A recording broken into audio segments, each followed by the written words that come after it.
$18,000 and a necklace worth $40,000 in gold, the artiste solemnly announced, kept by Sergei Gerardovich in the city of Kharkiv, in the apartment of his mistress, Ida Herkulanovna, whom we have the pleasure of seeing here before us and who so kindly helped in discovering these treasures, priceless, yet useless in the hands of a private person.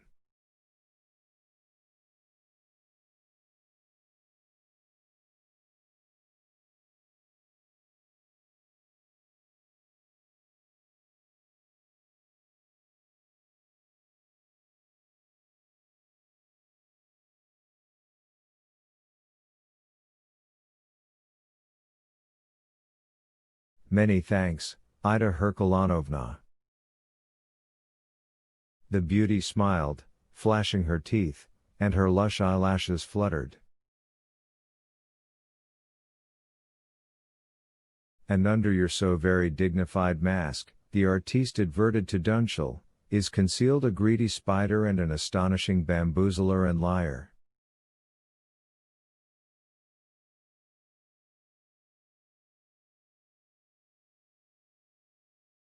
You wore everyone out during this month and a half with your dull obstinacy.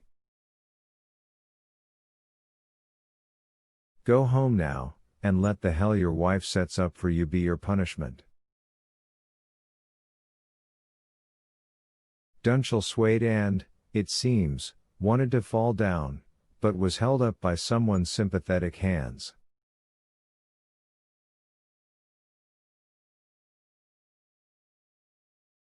Here the front curtain dropped and concealed all those on stage. Furious applause shook the house, so much so that Nikanor Ivanovich fancied the lights were leaping in the chandeliers.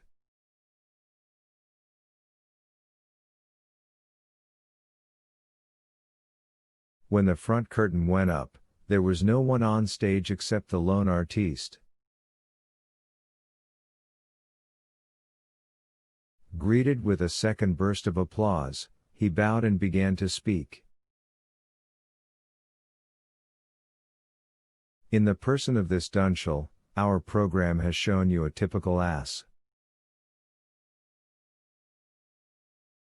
I did have the pleasure of saying yesterday that the concealing of currency is senseless. No one can make use of it under any circumstances, I assure you. Let's take this same Dunshall. He gets a splendid salary and doesn't want for anything.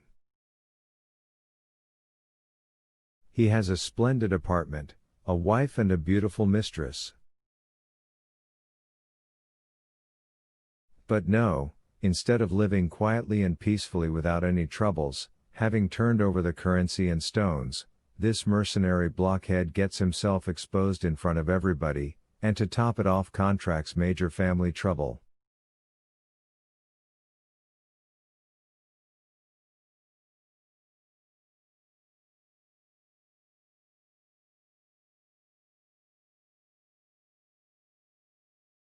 So, who's going to turn over? Any volunteers? In that case, for the next number on our program, a famous dramatic talent, the actor Kurolsov, Sawa Potapovich, especially invited here, will perform excerpts from The Covetous Night by the poet Pushkin.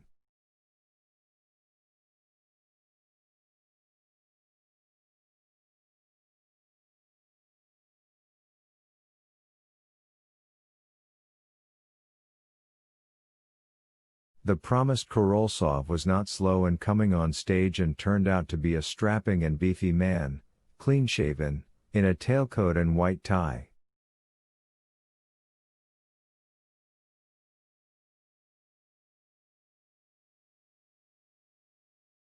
Without any preliminaries, he concocted a gloomy face, knitted his brows, and began speaking in an unnatural voice, glancing sidelong at the golden bell.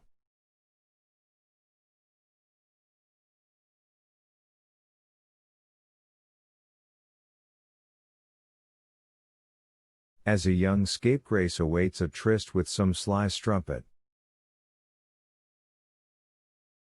And Kurolsov told many bad things about himself.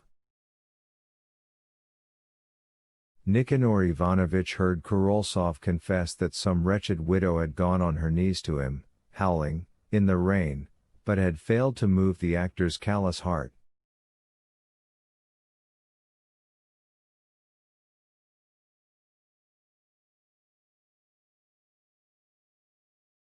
Before his dream, Nikanor Ivanovich had been completely ignorant of the poet Pushkin's works, but the man himself he knew perfectly well and several times a day used to say phrases like,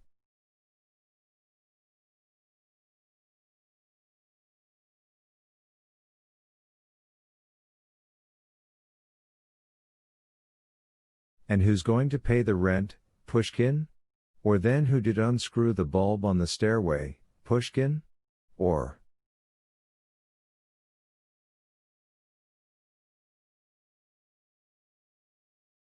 "So who's going to buy the fuel, Pushkin?" Now, having become acquainted with one of his works, Nikanor Ivanovich felt sad, imagined the woman on her knees, with her orphan children, in the rain, and involuntarily thought,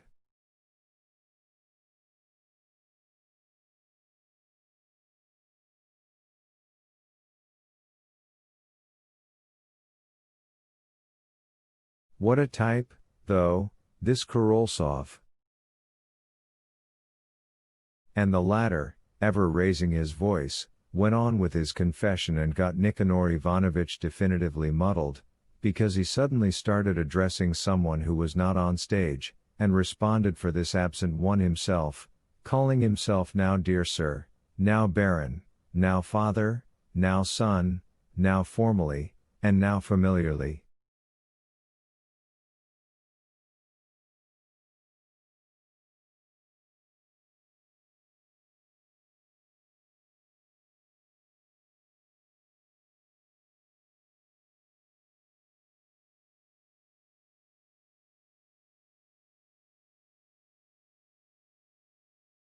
Nikanor Ivanovich understood only one thing, that the actor died an evil death, crying out,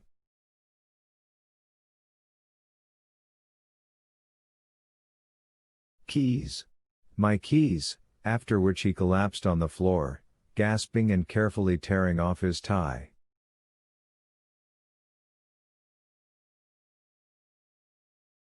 Having died, Kurolsov got up, brushed the dust from his trousers, bowed with a false smile, and withdrew to the accompaniment of thin applause.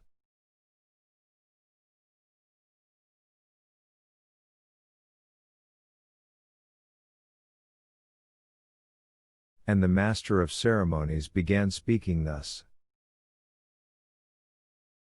"We have just heard the covetous night wonderfully performed by Sawa Potapovich. This knight hoped that frolicking nymphs would come running to him, and that many other pleasant things in the same vein would occur.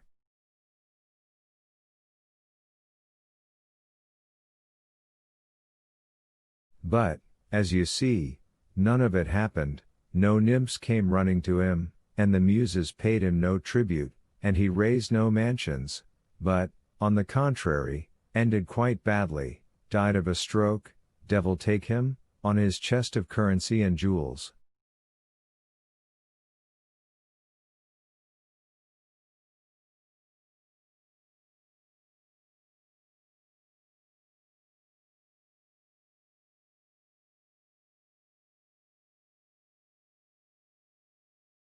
I warn you that the same sort of thing, if not worse, is going to happen to you if you don't turn over your currency.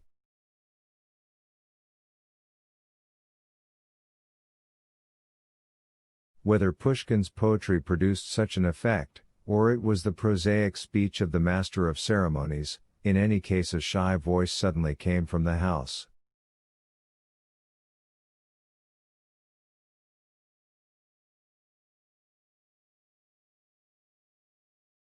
"I'll turn over my currency. Kindly come to the stage, the master of ceremonies courteously invited, peering into the dark house.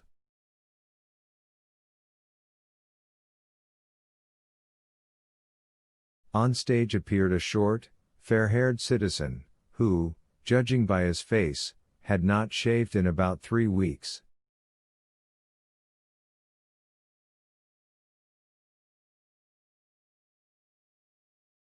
"Beg pardon, what is your name?"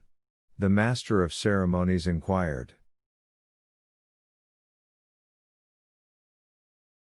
"Konevkin, Nikolai," the man responded shyly. "Ah, very pleased. Citizen Konevkin. And so?" "I'll turn it over," Konevkin said quietly. "How much?" $1,000 and 2010 ruble gold pieces. "Bravo. That's all, then." The program announcer stared straight into Konevkin's eyes, and it even seemed to Nikanor Ivanovich that those eyes sent out rays that penetrated Konevkin like X-rays.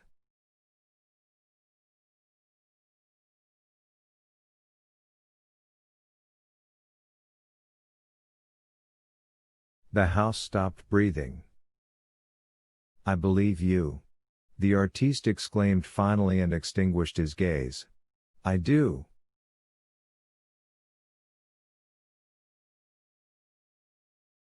These eyes are not lying. How many times have I told you that your basic error consists in underestimating the significance of the human eye?